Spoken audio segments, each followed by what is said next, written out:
Assalamualaikum warahmatullahi wabarakatuh. Kami dari kelompok 11 akan mempresentasikan hasil diskusi kami yang berjudul Perkembangan Anak Usia 7-12 tahun yang beranggotakan Eka Nur Ramadhani dan Indah Surais Tumengang. Saya Indah Surais Tumengang akan menjelaskan yang pertama periodisasi dan ciri khas umum anak SD. Pada tahapan psikologi perkembangan, usia 7-12 tahun masuk kategori tahap usia akhir.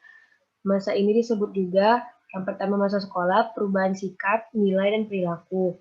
Dua, masa sulit, pengaruh teman. Yang ketiga, imitasi sosial, masa berkelompok, dan masa penyesuaian diri. Selanjutnya akan dilanjutkan oleh Eka.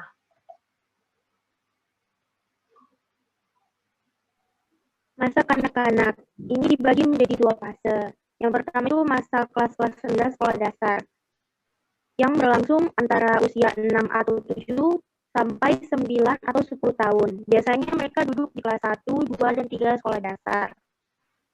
Kedua, ada masa kelas-kelas tinggi sekolah dasar. Nah, ini berlangsung antara usia 9 atau 10 sampai 12 atau 13 tahun. Biasanya mereka duduk di kelas 4, 5, dan 6 sekolah dasar. Lanjut. Selanjutnya, yang B, perkembangan anak usia 7-12 tahun. Yang pertama itu pertumbuhan fisik. Pertumbuhan fisik ditandai dengan lebih tinggi, berat, dan kuat. Dalam hal ini peran gizi penting. Perubahan pada sistem tulang, otot, dan keterampilan gerak, berlari, memanjat, melompat, berenang, naik sepeda, main sepatu roda.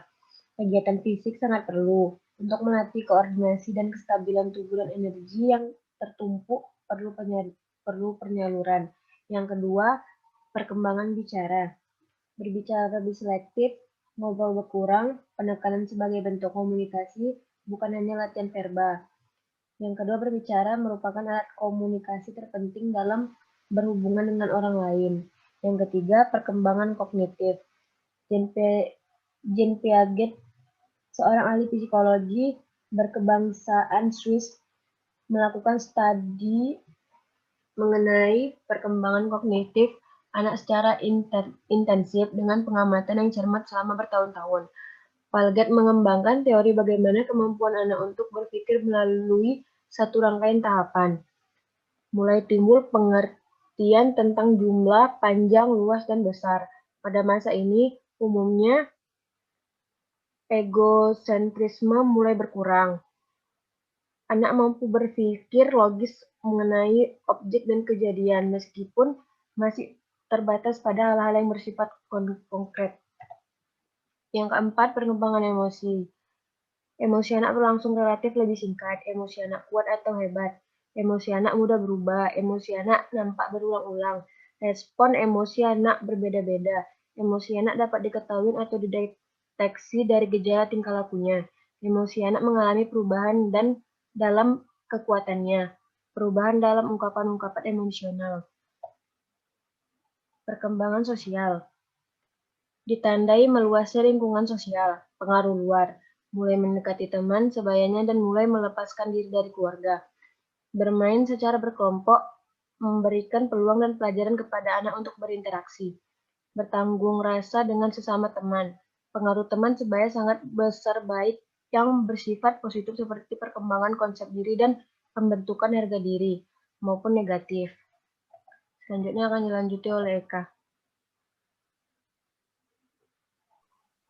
Menurut Mars, dalam Izati tahun 2008, strategi guru dalam pembelajaran pada masa kanak-kanak akhir itu ada 4. Di antaranya adalah pertama, menggunakan bahan-bahan yang konkret, misalnya barang atau benda konkret. Kedua, menggunakan alat visual, misalnya OHP atau transparan. Menggunakan contoh-contoh yang sudah akrab dengan anak dari hal yang bersifat sederhana ke arah yang bersifat kompleks. Memberi latihan nyata dalam menganalisis masalah atau kegiatan, misalnya itu menggunakan teka-teki dan curah pendapat. Pengajaran yang efektif bila informasi yang dipresentasikan benar-benar bermakna dan terorganisasi dengan baik.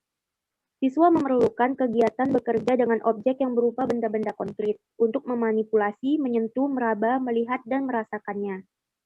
Siswa lebih memerlukan kesempatan untuk bekerja melalui langkah mereka sendiri daripada harus mengikuti pola kelompok secara keseluruhan. Representasi isi dan informasi dapat disampaikan dengan agent atau KUKAK tahun 2004.